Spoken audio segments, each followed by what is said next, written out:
रुक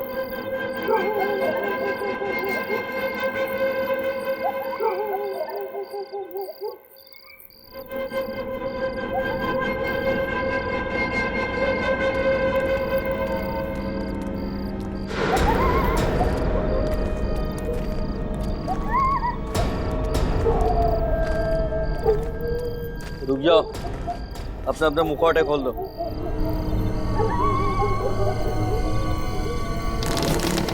जाओ अंदर।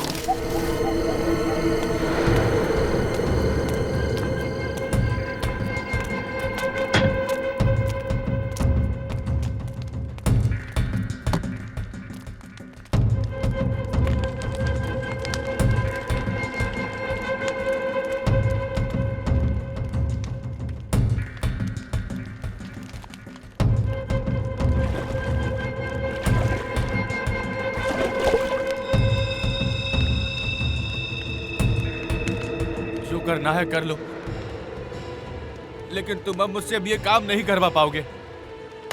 ये इंसानियत नहीं है, हैवानियत का काम है। तुम लोग मानव नहीं, दानव हो। दानव हो तुम।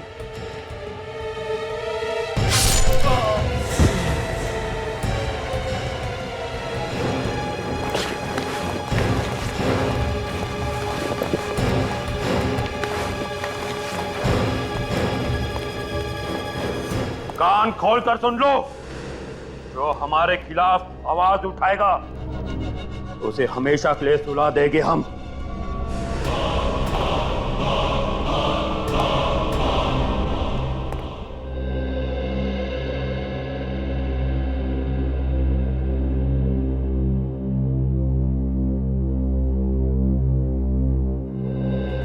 इतना क्या मेकअप करती हो रिया?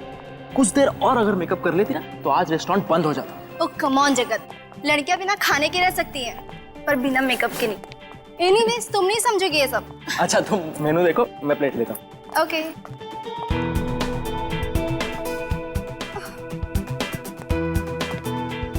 ये कितना ऑयली है, मैं नहीं खाऊंगी ये सब। रिया थोड़ा खाने से कुछ नहीं होता है। नहीं, मुझे तो अपना 6 किलो वेट और कम करना है। एक काम करती हूँ, मैं सूप ले लेती हूँ। मैडम जी इतनी डाइटिंग करोगी तो एक दिन हवा में गायब हो जाओगी। ठीक है, तो ये ग्रैब सूप है, वो ले लो। ठीक है ओके। उफो, यहाँ तो सूप बॉल ही नहीं है। सॉरी मैम, एक मिनट प्लीज। Thank you.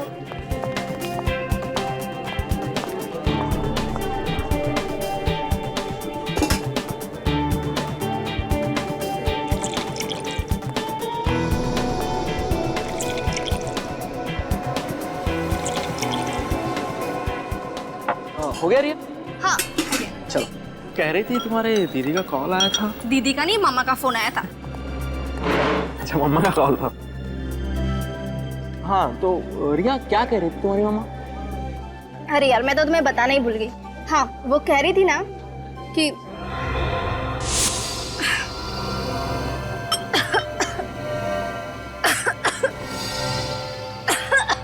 क्या हुआ रिया? कैसा तो लगता क्या हुआ रिया?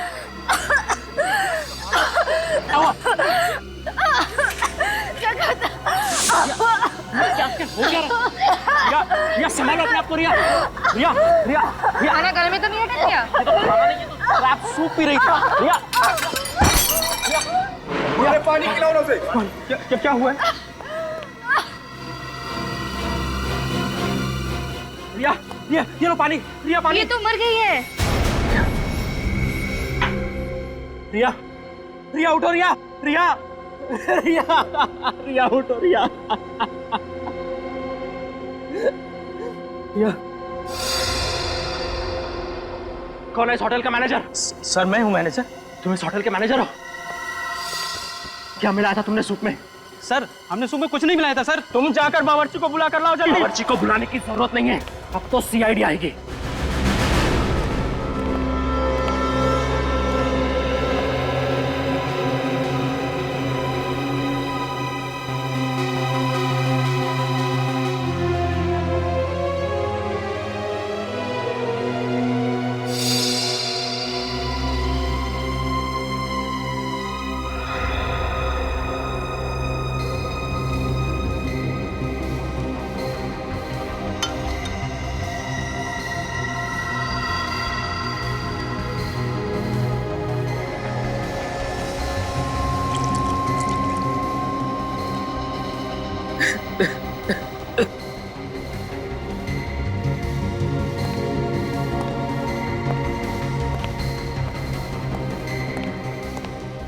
कैसे हुआ ये सब?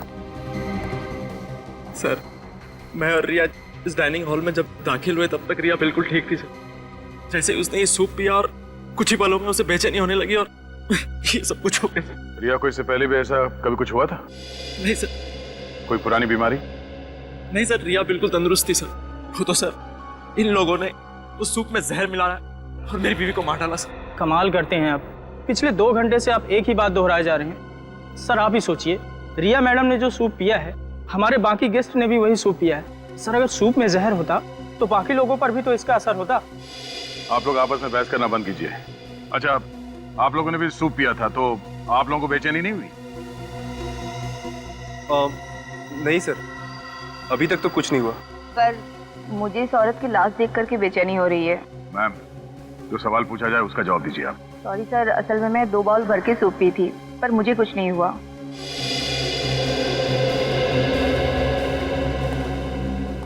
हाँ पूर्वी, कुछ पता चला? सर पूरी बॉडी अच्छी तरह से चेक कर, बॉडी में जहर का कोई सिम्टम नहीं है सर। कोई सिम्टम नहीं है? कुछ समझ में नहीं आ रहा। इन लोगों ने भी वही सूप पी, पर इन्हें कुछ नहीं हुआ, सब नॉर्मल है। तो अब क्या करें सर? डेड बॉडी को फोरेंसिक भेज दूं? तो जिसने ये सूप बनाया उससे मिलते हैं। इस होटल का रसोई घर चेक करते हैं। सर आप यकीन करिए, सूप में जहर बिल्कुल नहीं था। रिया मैडम की मौत एक हादसा है। सर अगर आप चाहें तो मैं और मेरा पूरा स्टाफ आपके सामने सूप पीकर दिखाते हैं।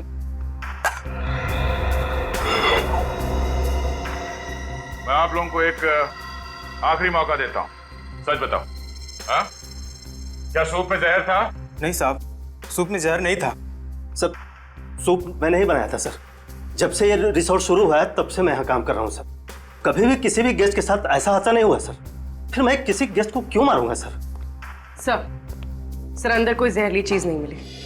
आप सब लोग एक बात कान खोल के सुन लो। अगर आप में से किसी ने भी कोई चालाकी की, किसी भी चीज को हिलाने की या मिटाने की कोशिश की, तो माफी मांगने के लायक नहीं रहोगे, समझे?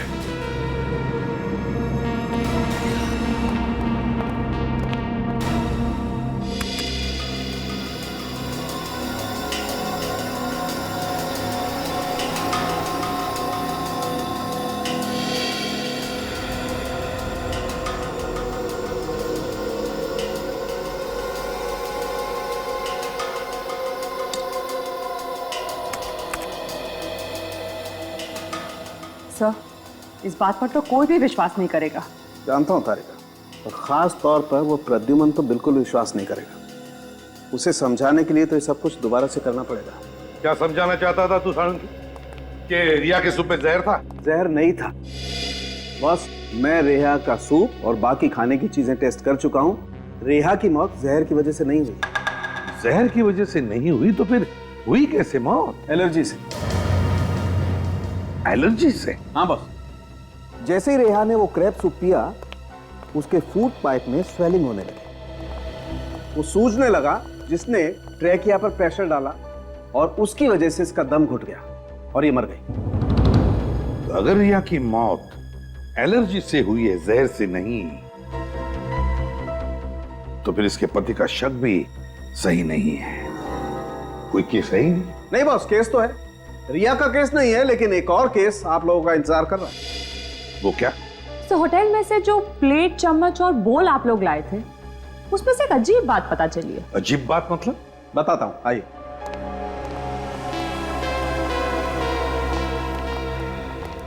बॉस, ये चम्मच सेरेमिक का है और सेरेमिक 3000 डिग्री सेल्सियस पे पिघलने लगता है। अब मैं इसे हाई टेम्परेचर बीम पर तोड़ता हूं। लेकिन सर आप इसे तोड़ना क्यों चाहते हैं? क्योंकि ये ऊपर से सेरेमिक का है, इसके अंदर कुछ और है।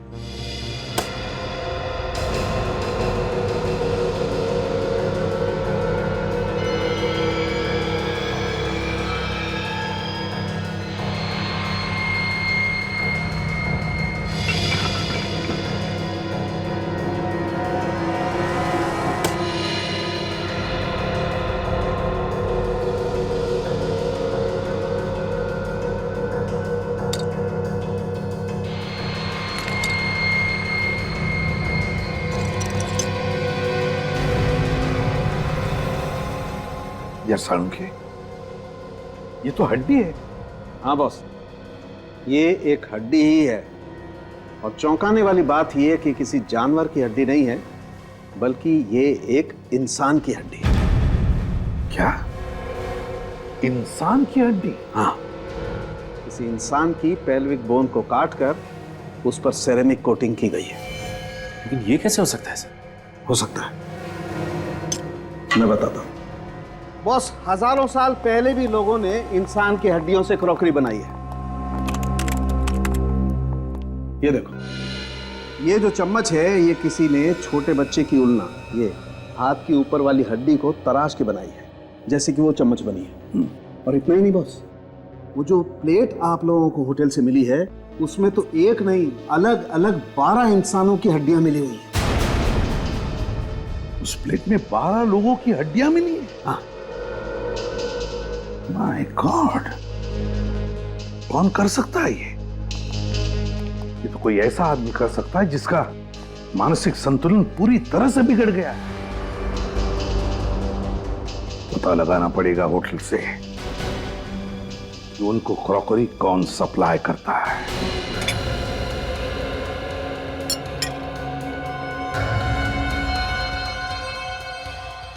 क्या सर, ये क्या बोल रहे हैं?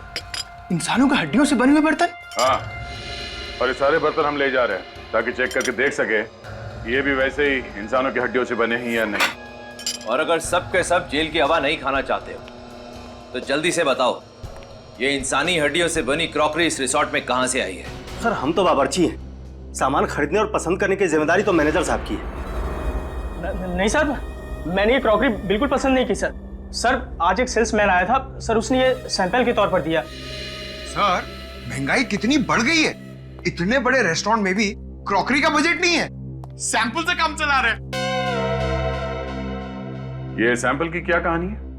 हाँ सर, आज सुबह एक सेल्समैन आया था, उसने ये सैंपल दिखाते हुए कहा कि अगर ये क्रॉकरी सबको पसंद आ जाए तो इसे होलसेल में ऑर्डर कर देना। कुछ बताया उसने? किस कंपनी से आया था वो? हाँ, मैंने उससे कंपनी का नाम पूछा था तो उसने बताया कि उसके बॉस की कोई बहुत बड़ी कंपनी नहीं है, वो लोग कुछ हस्तकला का उनका छोटा मोटा कारोबार है। अगर उसे होलसेल में ऑर्डर की उम्मीद थी तो उसने अपना नाम, पता या फोन नंबर तो दिया ही होगा ना? हाँ सर, उसने अपना नाम धवल बताया था सर, और नंबर भी दिया है। सेल्समैन धवल?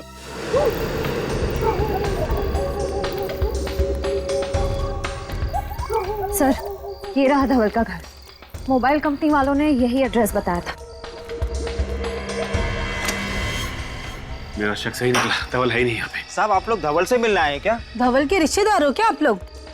जी नहीं, हम लोग सीआईडी से। बाबा रे बाबा, सीआईडी से? देखा, मुझे मालूम था कि वो एक नंबर का लफड़ेबाज है। ऐसा क्यों? क्योंकि साहब वो सुमड़ी में रहता था, खाना भी बाहर से आता था और पानी भी। कब से रह रहा था वो यहाँ पे? 3 महीने हो गए मैडम, लेकिन 3 महीने में मुश्किल से 3 बार किसी से बात किया होगा। सर, अच्छा ये बताइए कि इस धवल के बारे में कोई ऐसी बात जो आप लोगों को अजीब सी लगी? 2 हफ्ते में एक बार एक वैन आता था, वो भी देर रात को। कैसी वैन? वो तो मालूम नहीं साहब, लेकिन वो वैन यहाँ घर के सामने आकर खड़ी रहती थी, यहाँ।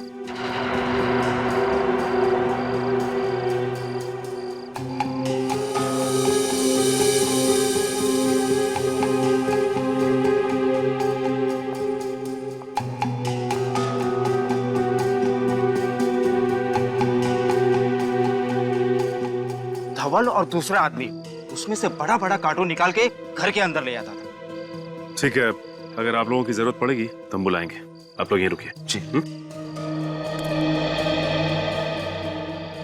क्या हो श्रेया, कुछ मिला क्या? सर ये देखिए, शायद धवल की फोटो है ये। धवल की फोटो? इस फोटो को देखिए, क्या यही धवल है? हाँ साहब, यही धवल है।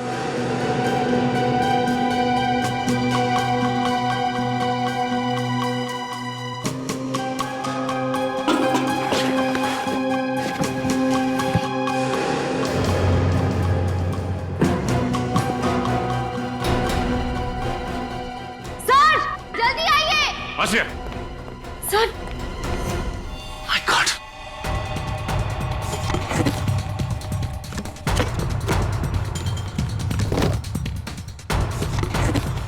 ओह नो, इतने सारे कंकाल। लेकिन सर, धवल ने इन लोगों का खून किया, किसी को पता कैसे नहीं चला?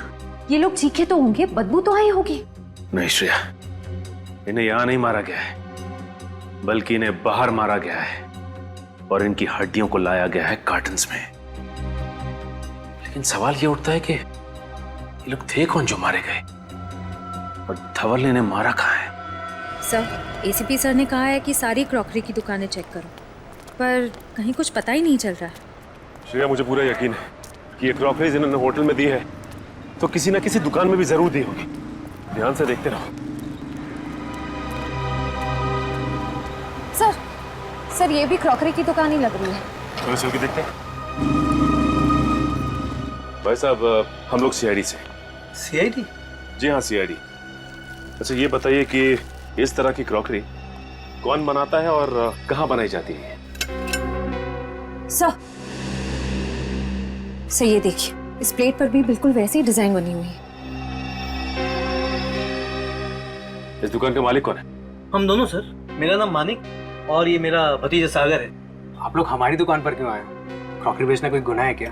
क्रॉकरी बेचना तो गुनाह नहीं है, लेकिन इस तरह की क्रॉकरी बेचना गुनाह जरूर है। ये बताइए, इसे सप्लाई कौन करता है आपको? सर ये कोई बड़ी फैक्ट्री का माल तो है नहीं, बाकी और क्रॉकरीज की तरह इस पर किसी कंपनी का नाम नहीं है। सेल्समैन आते हैं और सैंपल के तौर पर ये सेट यहाँ छोड़ जाते हैं, बाकी उनका माल बिकता है तो ये रोकड़ा हम उनको देते हैं। और ये माल लगातार नहीं मिलता, 2-3 महीने में एक ही बार आता है। और हाँ, हर बार सेल्समैन भी अलग अलग होते हैं। इसे पहचानते हैं आप लोग?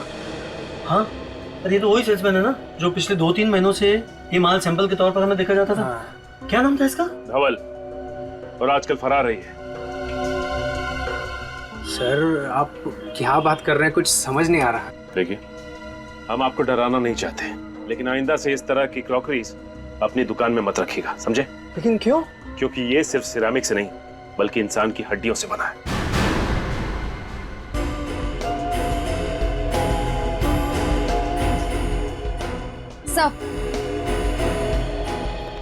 सर ये देखिए, वैसी ही प्लेट है और वैसा ही बोल है। रिपेयर और रीपेंट करने के लिए पीछे रखा हुआ था।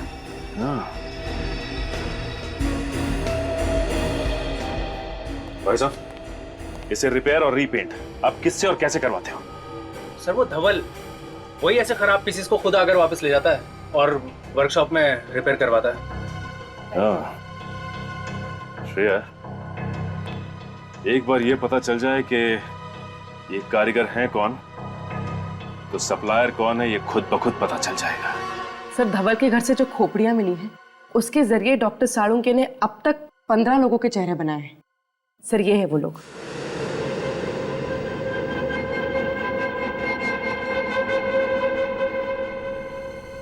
सर ये सारे लोग लावारिस हैं और इनका कोई भी रिकॉर्ड हमारे पास नहीं। धवल कहाँ रहता था? सर दहीसर के पास किसी रजाना गांव में। दहीसर के पास किसी रजाना गांव में? इस रजाना गांव के पास तो कोई मुर्दाघर है, और ये जो कोई भी ये सब कर रहा है तो जरूर कहीं ज्यादा दूर नहीं जाएगा लाशों के लिए। रजाना गांव के पास के मुर्दाघर से ही लाशें उठाई होंगी उसने। पता लगाओ इस मुर्दाघर से। उस समय से मुझे ऐसा लग रहा था कि मुर्दाघर से कुल लाशें कम हुई है, लेकिन जब आपने कंकाल की मदद से बने हुए चेहरे दिखाए तब मुझे यकीन हुआ। आप यहाँ के एडमिनिस्ट्रेटर हैं, आपके नाक के नीचे लाशें गायब हो रही हैं, आपको पता नहीं चल रहा है? मुझे अपने स्टाफ पर जरूरत से ज्यादा विश्वास था। गलती मेरी है सर। ये मैं देख के भाग क्यों गया? पता नहीं। हमारे बारे में से कुछ बताया था क्या? सिर्फ इतना है कि सीआईडी गायब लाशों की इंक्वायरी कर रही है। दरवाजा खोलो। देखो तुम बच के जा नहीं सकते, खोलो दरवाजा।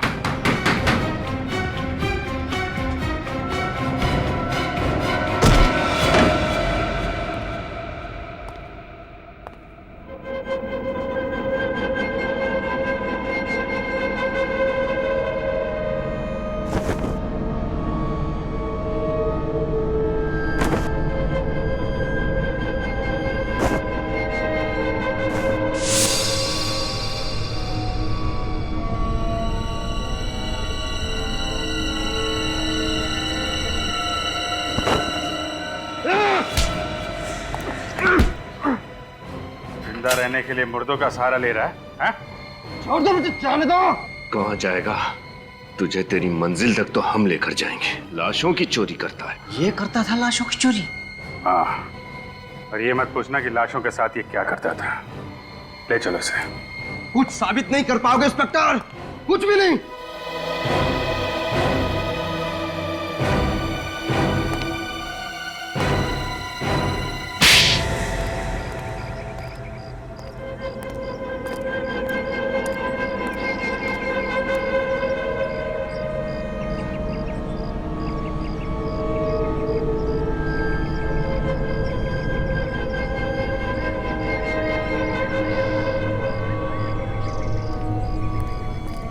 श्रेया, तुम्हें पूरा यकीन है कि यही वो जगह है? हाँ सर, हमारे खबरी ने इसी जगह के बारे में बताया था जहाँ पर क्रॉकरी पर हैंड पेंटिंग करने वाले कारीगर काम करते हैं। सर, उसने तो ये भी बताया था कि इनमें से कुछ कारीगर रात में कभी कभी गायब हो जाते हैं।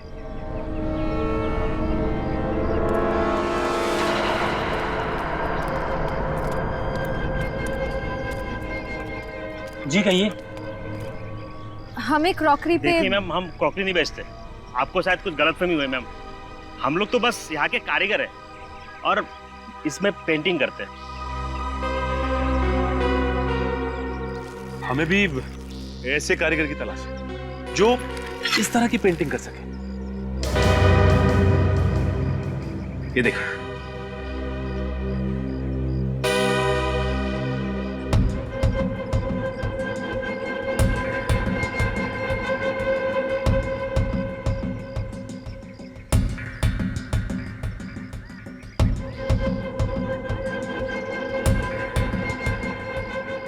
अरे नहीं साहब, ऐसा काम हमने कभी नहीं किया साहब। लेकिन हमने तो सुना है कि ऐसा काम आपके वर्कशॉप में होता है। इतना बारीक और सुंदर काम आप ही लोग करते हैं। देखिए, आप ये काम करेंगे तो हम आपको पैसे देंगे।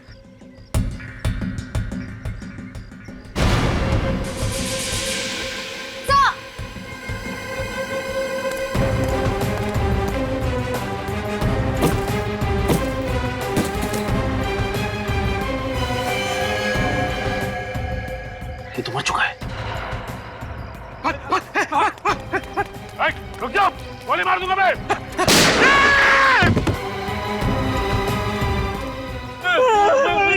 मुझे गोली लगी। कोई गोली वोली नहीं लगी तुझे, हवा में फायर किया मैंने। अच्छा, गोली नहीं लगी। बोल, धवल को क्यों मारा तूने? बोल। सर, 5 घंटे से गाड़ी में बैठे हुए हैं sir. Ceramic crockery, ceramic flower vase, ceramic showpiece, ऐसी छोटी मोटी फैक्ट्रीज और वर्कशॉप में जा जाके हम लोग ने पूछताछ कर ली सर, कुछ नहीं मिला सर, और कुछ भी नहीं मिलेगा सर। तुम तो ऐसे बात कर रहे हो जैसे हम सीआईडी में सीआईडी वालों की मदद करने के लिए आए हैं। काम को लेकर इतना सीरियस होने की जरूरत नहीं। सर, एसीपी सर को क्या जवाब देंगे? अरे भोले राजा, जवाब क्या देना है? कह देंगे सर मेहनत तो पूरी की थी लेकिन नतीजा टाइम पे। सर, अगर ऐसी बात तो हम लोग गाड़ी में इतना लंबा क्यों आए सर? हम गए नहीं गए किसी को पता भी नहीं चलता था, क्योंकि ये फैक्ट्री और वर्कशॉप की लिस्ट सिर्फ हमारे पास है, ब्यूरो में किसी भी कॉप के पास नहीं है। थोड़ा नाटक, थोड़ी नौटंकी करनी पड़ती। देख, हमारे यहाँ आने का फायदा क्या है कि अगर सीआईडी के पुराने वफादार ऑफिसर्स में से किसी ने भी हमारे फोन को ट्रैक करके उसे क्रॉस चेक किया तो कम से कम ये तो पता लगेगा कि हम लोग यहाँ आए थे। कितने स्मार्ट है सर आप। कोई नया डायलॉग बोल। अच्छा, एक फैक्ट्री है ये 1978 से बंद पड़ी हुई है, वहाँ मिट्टी के बर्तन बनते थे, चल के वो भी देख लेते हैं। सर, वहाँ भी कुछ नहीं मिलने वाले। मुझे बहुत भूख लग रही है, सीधा लंच खाने चलते हैं। और तुम मुर्दाघर में लाशों की हिफाजत करने के बजाय उनका सौदा करते थे, हाँ या ना? हाँ, सब किया था, लेकिन मैं तो सिर्फ लावारिस लाशों का ही सौदा किया करता था साहब, बस लावारिस लाशों का ही। धवल क्या करता था? क्या करता था वो लाशों की हड्डियों के साथ? सर उसने बताया मेरा एक बॉस है, वो इस हड्डियों से दुनिया की सबसे बेहतरीन क्रॉकरी बनाना चाहता है साहब, दुनिया की सबसे बड़ी बेहतरीन। कौन है धवल का बॉस? कौन है वो बॉस? बताओ। नहीं पता साहब, नहीं पता। बाकी सब मुझे कुछ नहीं पता साहब, मुझे कुछ नहीं पता साहब, मुझे छोड़ दो। ले जाओ इसे, ले जाओ इसे सचिन। आ जाओ, और तुम दोनों धवल का खून क्यों किया? हमने खून नहीं किया साहब। साहब हमने कुछ नहीं किया साहब, हमने कुछ नहीं किया तो साहब। फिर भाग्या क्यों मारा?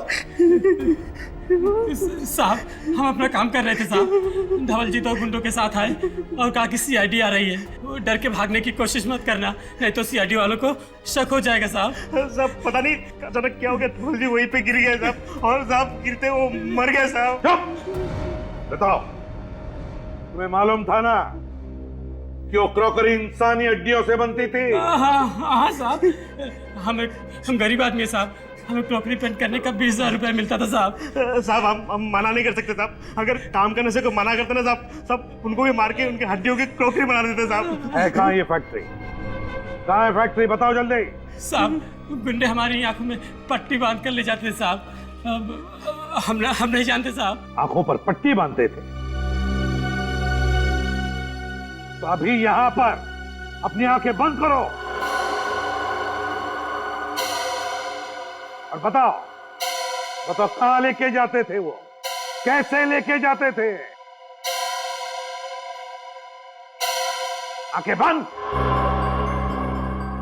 याद करो। वो साहब पनवेल की जरी चौक से हमें कार में बिठाते थे साहब और लोनावाला की तरफ लेके जाते थे साहब।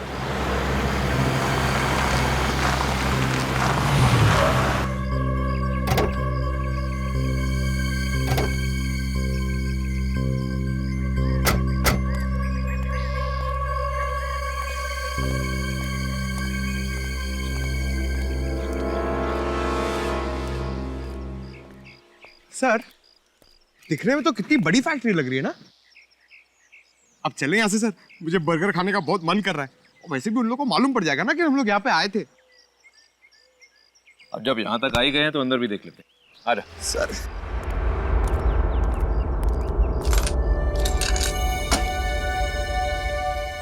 ये फैक्ट्री 1978 से बंद पड़ी है, फिर ये ताला नया कैसे?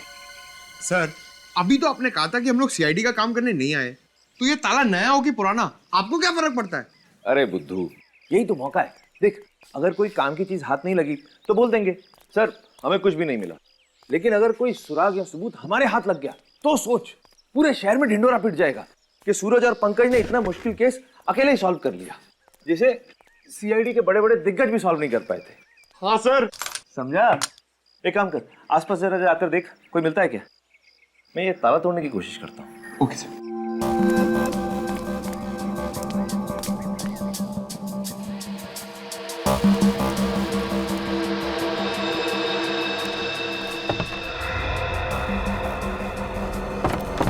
सर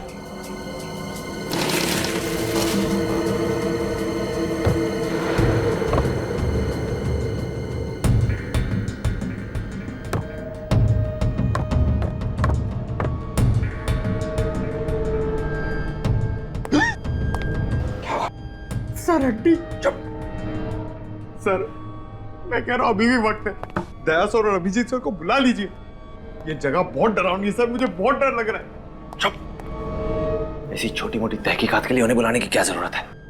खुद कुछ नहीं करेंगे क्या? चुपचाप मेरे पीछे आओ, देखिए इस कमरे में है क्या।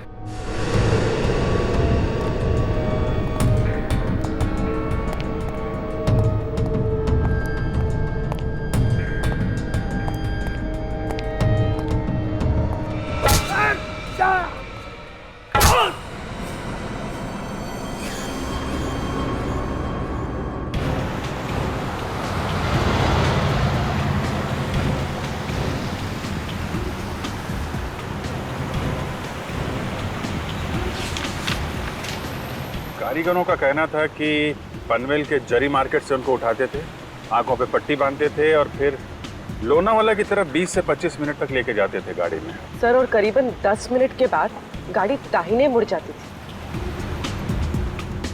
6-7 मिनट तो हो गए हैं लोनावाला की तरफ। देखते हैं आगे कौन सा राइट टर्न है।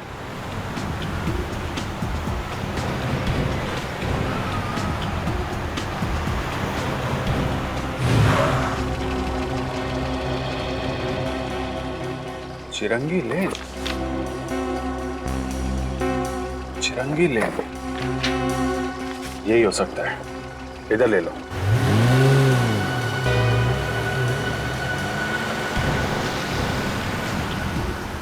सर ये रास्ता तो शहर से दूर जंगल की तरफ जा रहा है।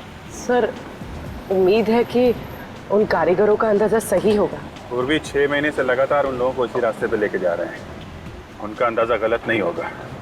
कि सूरज और पंकज का भी मोबाइल आखिरी बार यहीं पे ट्रैक किया गया था। इधर ही चलो।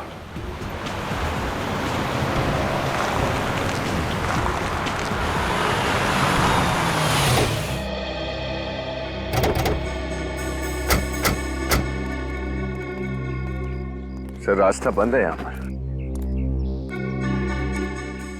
करीब 25 मिनट हो भी गए। तो सर उन कारीगरों ने ये भी बताया था कि गाड़ी से उतरने के बाद करीब 5 मिनट तक उन्हें जंगल में पैदल ले जाया जाता। चलो फिर जंगल में चलते हैं।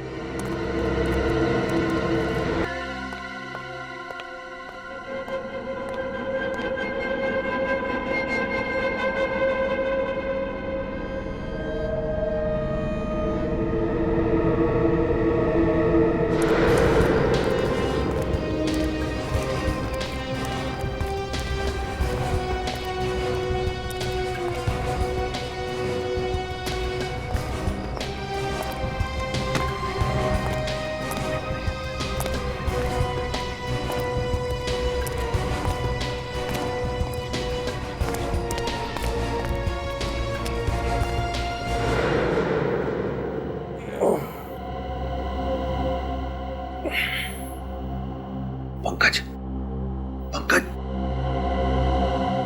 पंकज, पंकज, उठ, चुप, चुप, धीरे बोल, धीरे बोल, धीरे बोल। सर, सर मैंने आपसे कहा था ना दया सर और अभिजीत सर को बुला लेते, लेकिन आप मेरी बात सुनते ही नहीं। चुप कर, हर वक्त रोता रहता है। अरे रोग आती तो क्या करूंगा सर? ये वही नरक है जहां पर इंसान की हड्डियों के साथ ये लोग सिरामिड की प्लेट्स और सूप बोल्स बनाते हैं सर। सर मैं आपके हड्डियों के प्लेट और सूप बोल्स बनते हुए नहीं देख सकता हूँ सर। चुप। अरे कुछ नहीं होगा हमें। सर कैसे कुछ नहीं होगा? सीआईडी की टीम को पता भी नहीं कि हम लोग कहां पर हैं और हमारे पास बंदूकें भी नहीं है। तो क्या होगा? भूल गया सीआईडी की ट्रेनिंग? हम सीआईडी वालों को बंदूक नहीं हाथों से लड़ना भी सिखाया जाता है। और आज हम सिर्फ सीआईडी की इज्जत के लिए नहीं, अपनी जान के लिए भी लड़ेंगे। अभी सुन, ये मेरी पतलून को थोड़ा सा ऊपर कर। हाँ? पतलून को ऊपर कर। अरे पकड़ना इधर। और ये मोजे में से ये स्ट्रैप, हाँ ये स्ट्रैप को पकड़। हाँ मेरा सर। हाँ चल ठीक है। हाथ में आ गया सर। अब देख क्या रहा है, काटना रस्सी। सर आप कितने स्मार्ट है सर। पुराना डायलॉग।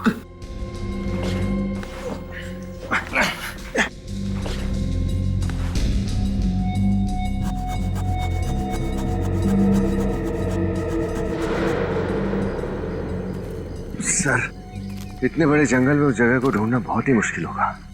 याद है उन कारीगरों ने कहा था ना कि जंगल में कुछ दूर चलने के बाद उनके शरीर पे पानी के छींटे पड़ते थे। सर यहाँ ना तो कोई नदी है ना ही कोई झरना। कुछ ना कुछ तो होना चाहिए। सर कहीं ऐसे तो नहीं कहीं कोई पानी का पाइप वाइप फट गया हो सकता है, ढूंढो।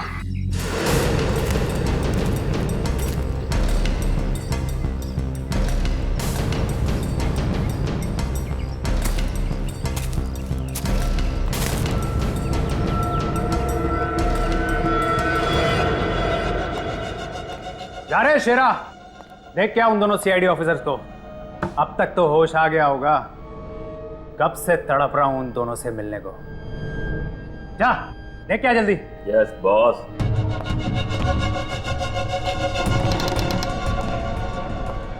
चल।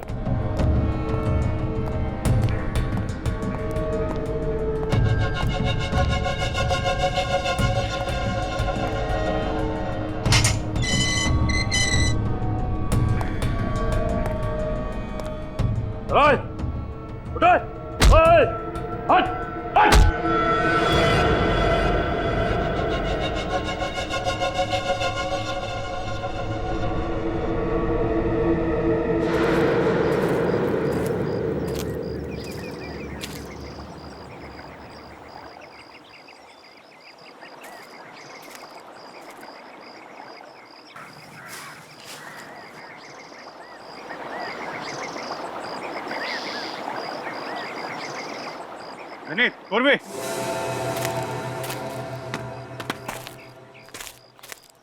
यहाँ अंदर पानी का पाइप जा रहा है।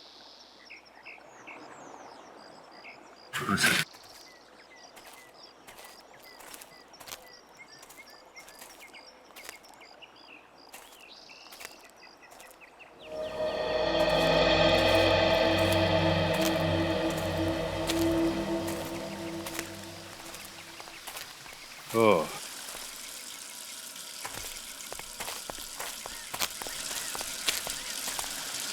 यहाँ पे पानी की पाइप फटी हुई है।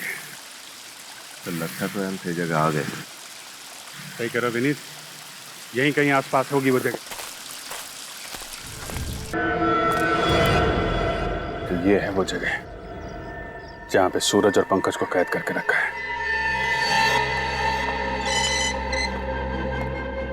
चल चल फटाफट।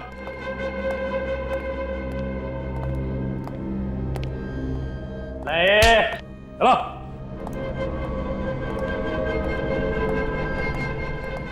चल चल अंदर चल।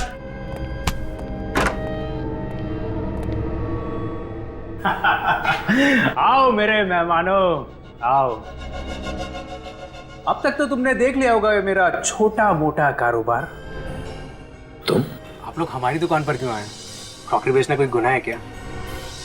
सर, ये वही सागर है जिसकी होलसेल मार्केट में सिरामिक्स की दुकान है। हाँ, सागर, सागर।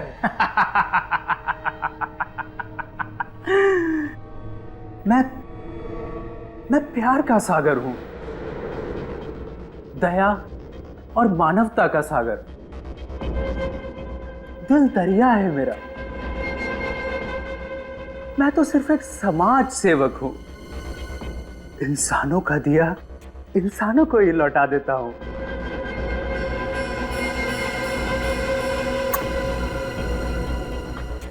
इंसानों की हड्डियां मिट्टी में क्यों मिले? इन हड्डियों से बर्तन क्यों ना बनाए जाएं? हैं?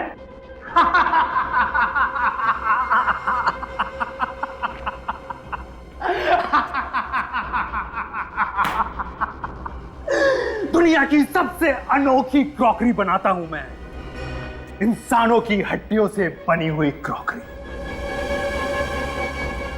और इस बार तो कुछ अनोखा डिजाइन करना होगा, कुछ स्पेशल, जिसमें सीआईडी अफसर्स की हड्डियां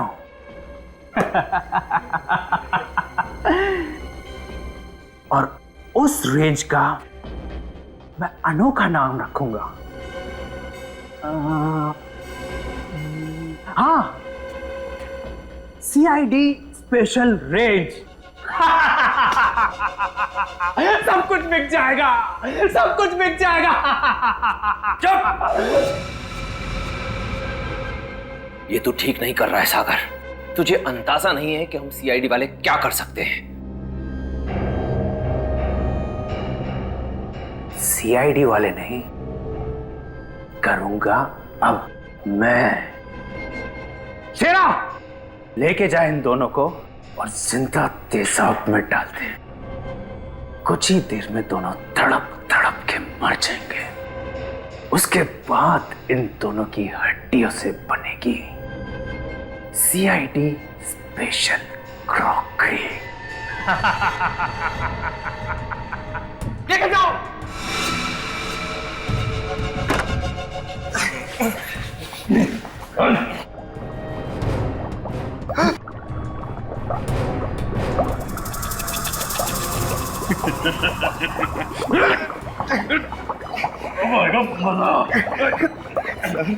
और बर्दाश्त नहीं हो रहा सर।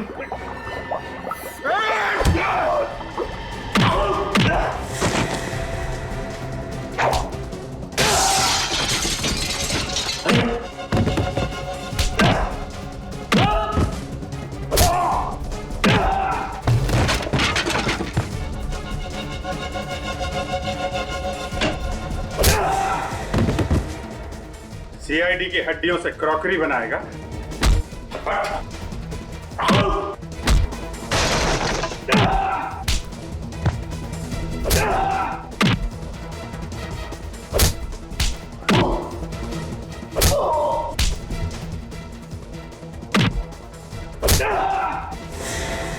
बस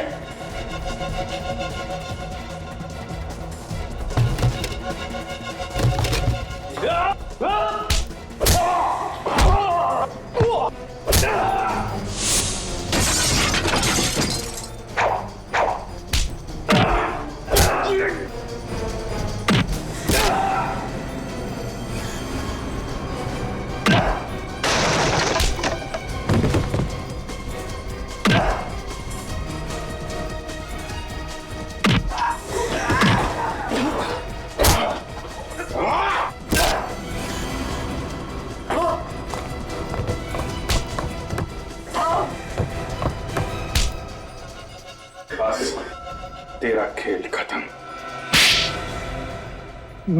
मैंने कोई जुर्म नहीं किया, मैंने कोई जुर्म नहीं किया।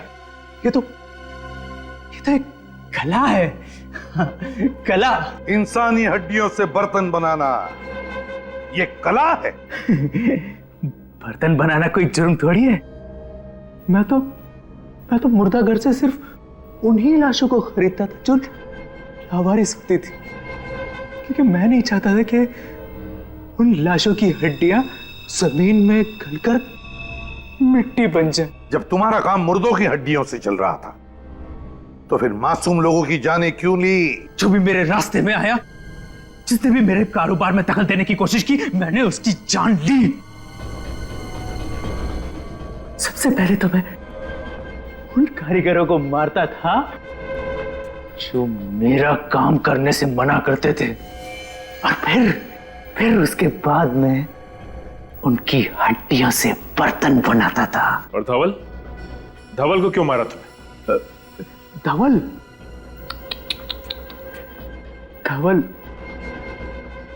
मेरा बहुत चहीता था, दाहिना हाथ था मेरा। लेकिन क्या करें, आप लोगों ने उसको पहचान लिया और धंधे की वजह से मुझे उसको मारना पड़ा। अब आज के बाद अपनी खुद की हड्डियों के अलावा और किसी की भी हड्डियों को महसूस नहीं कर पाओगे। मेरी हड्डियां मरने के बाद मैं अपनी हड्डियों से भी बर्तन बनाऊंगा। इस तपस्या को कोई भंग नहीं कर सकता। इसकी दिमागी हालत ठीक नहीं कोई है, भंग नहीं कर सकता। साइकेट्रिक ट्रीटमेंट की जरूरत है इसे।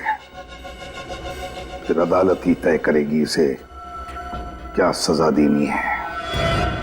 ले जाओ इसे।